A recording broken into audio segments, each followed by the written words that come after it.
Good morning. Today we are with Samuel Douek, who is the film director, the film festival director for Hola, Mexico Film Festival, and it's part of Cine Latino Film Festival at the moment in Australia. So thanks for your time, Samuel. And I understand Of you're course. in Australia for a couple of weeks. Yes. You've been living here yourself, so you're very familiar with the Australian film industry as well. Yeah, I mean, I lived in Australia for 8 years, and Right? now I live in Los Angeles. I've been there for 6 years. So it's a pleasure to be back always and see the people in Sydney and Melbourne and everywhere I go. It's really nice to be back in Australia. Yeah. And being in Los Angeles is half a foot in Mexico. Yeah, it's halfway, right, between Yeah. Mexico and Australia in a way. But yeah, Los Angeles is a great destination for any film lover. You can breathe the film culture everywhere you go, so it's really fantastic. Yeah. So what was the trigger initially of creating this Hola Mexico Film Festival? Well, I was living in Australia, and I remember there weren't any Mexican films or any Mexican film events. And I used to go to the Italian Film Festival, the French Film Festival, and I thought we should do a Mexican film festival. And it was actually the year 2006, which is the year that the three amigos were nominated to the Oscars, Iñárritu, Cuarón, and Guillermo del Toro. So that sort of pushed the start for what people are calling now the second golden age of Mexican cinema. And it's been great because thanks to that, the government started doing a few shifts, and now there's a lot of money from the government to make films. So back in 2006, we were making around 12 films a year, and now we make around 140 films a year. Uh, So it's been a great 10 years for the Mexican film industry. A lot of good films coming out, films that go and win awards, and some films that go and do very well at the box office. So there's a bit of everything in the middle. what's your connection with the Mexican culture? Are you born in Mexico yourself? Yes, I was born in Mexico, born and raised in Mexico, and when I was around 20 something, I left. But I'm Mexican, and I've always liked Mexican film. Yeah. So when the opportunity arose, I really wanted to start bringing that for people to understand more of Mexico and also for them to see Mexican cinema. So what was the change in the industry? So they produce a lot more movies. Is there some subsidies from government or just the influence maybe of the neighbor? Is there a kind of dynamic between the US and Mexico?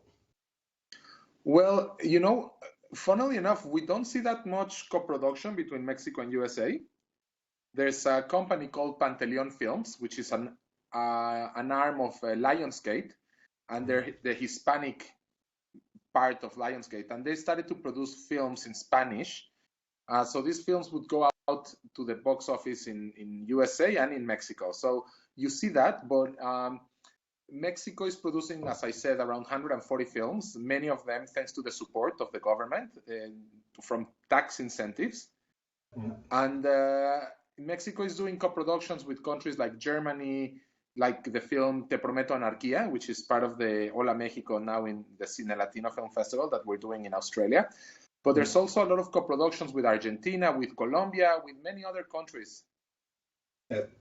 You're talking about the program. So I saw you work with the Cine Latino Film Festival. There is I think six Mexican movies. Huh? So Correct. maybe for our audience, what are your picks and which audience will be attracted by which one? Gloria seems to have a lot of focus.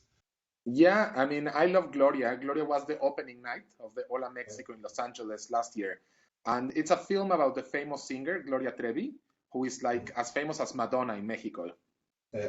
And she had a lot of issues at some point earlier in her career as she was charged for child molestation, and her and her manager used to go on tour and used to have a production house where they used to have ton of young girls coming and they wanted to be famous singers. So apparently the manager was sleeping with them and sometimes raping them maybe. And so he went to jail, she went to jail, and this film actually tells the whole story from her beginnings until today. Whereas, today she still sings in front of multiple thousands of audiences in all of Mexico and USA.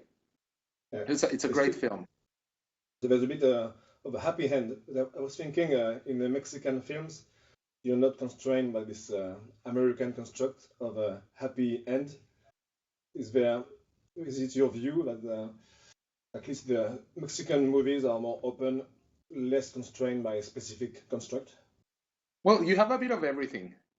So you will find those films that are very out of the ordinary and will tell their own stories. But, I guess as in every industry, you're going to have these films trying to follow a pattern so they can be successful at the box office.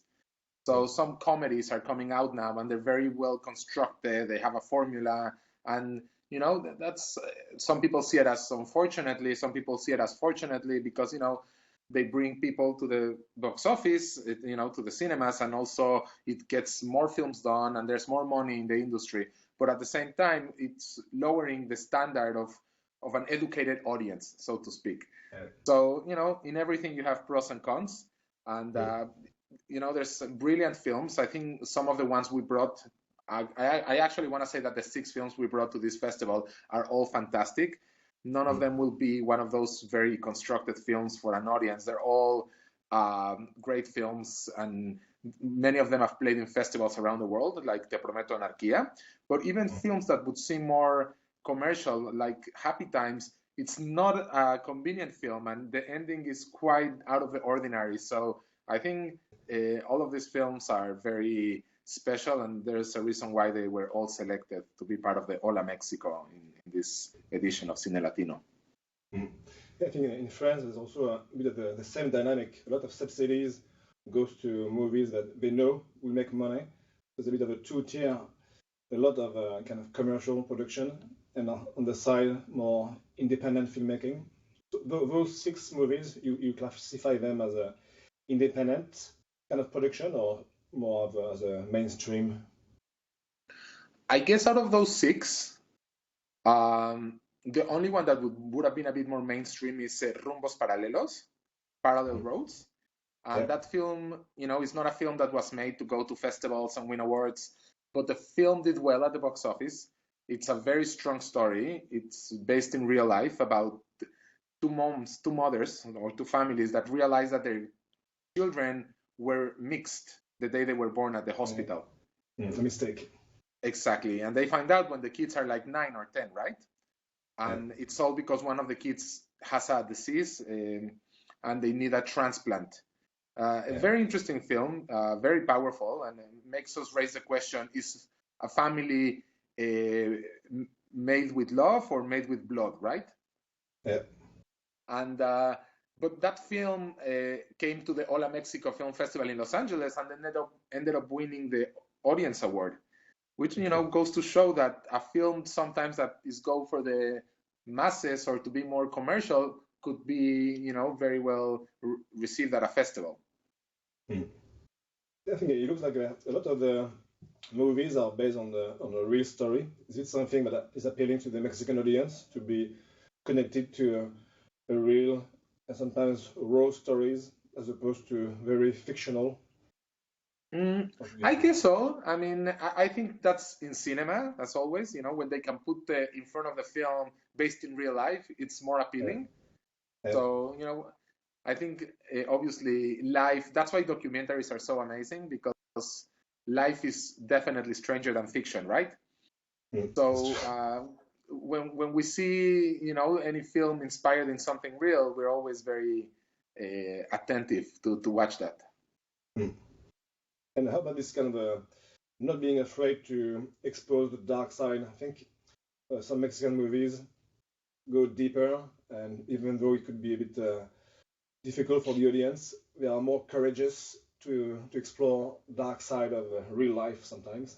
This is also a specificity of the Mexican film industry.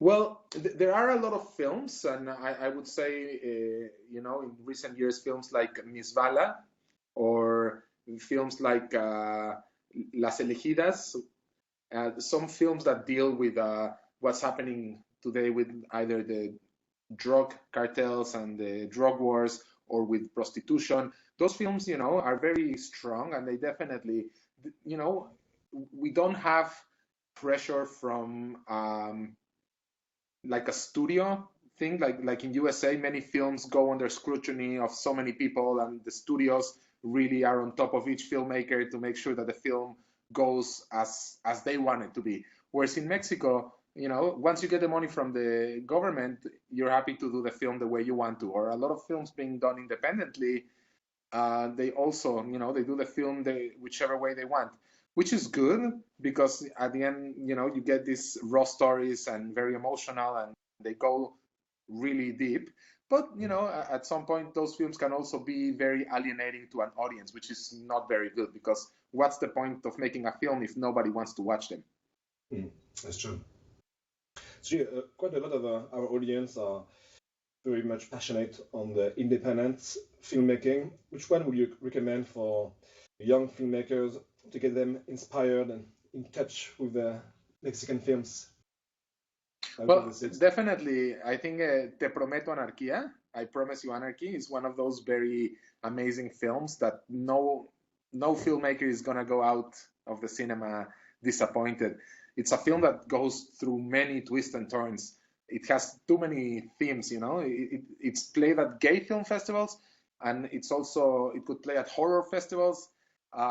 It's a film about maybe a young gay couple, but they go through the words of the crime scene of Mexico, and there'll be so many twists and turns in this film that, and it's very well shot. It's beautifully done. The director has made a great work, and all the actors are non-professional. So it's one of those films that the director would be with the actors for many months before the film and trying to explain them the circumstances, and sometimes not even give them scripts, but tell them, okay, this is happening in this scene. You go, and then you shoot that a few times until you really have what you need. So it's a great film, and you can't miss that one. I think they start a human blood trafficking out of the plot. Yeah. Interesting. And so you mentioned the Hola Mexico Film Festival happened in the US already. So it was the first year. So you plan to have a second year over there? So no, actually, Los Angeles, we've been doing it for 8 years. Okay, 2006. So yeah, in Australia we did it for 8 years, and then we stopped doing the festival as such as the Hola Mexico, and we've been focusing in Los Angeles. The festival has grown a lot there. It's a really great festival. I invite your audiences to check it on holamexicoff.com. And now, Palace Cinemas did this Cine Latino Film Festival with all the films from Colombia, Paraguay, Argentina, and they invited us. They said, listen, I want you guys to curate the Mexican part of the festival, and you should come to Australia and promote it. We were here for so long, so we have some captive audience, and so that's how we managed to come here. Great. I understand there's also some Q&A session. Which one are the next Q&A session where we can go and assist? Well, more than Q&As, I think there's going to be an introduction, and I think one of them is on tonight, which is Thursday in Melbourne. We're introducing the film Tiempos Felices. And around Sydney and Melbourne, we were going to do a few intros depending on the schedule. But because I'm not the director of the film, I feel awkward doing a Q&A, but I'd be happy to introduce them. And then sometimes I'll be outside and I can answer some of the questions, because some of those films, I've done the Q&As with the directors. So I'm happy. I know some of the answers of the questions. Great. So we'll post the note tonight's Q&A in Melbourne. Yes. Right. Thanks a lot for your time, and it's very exciting talking to you. No, thank you. I appreciate it, and hope to see you at the Hola Mexico Film Festival in Australia or in Los Angeles.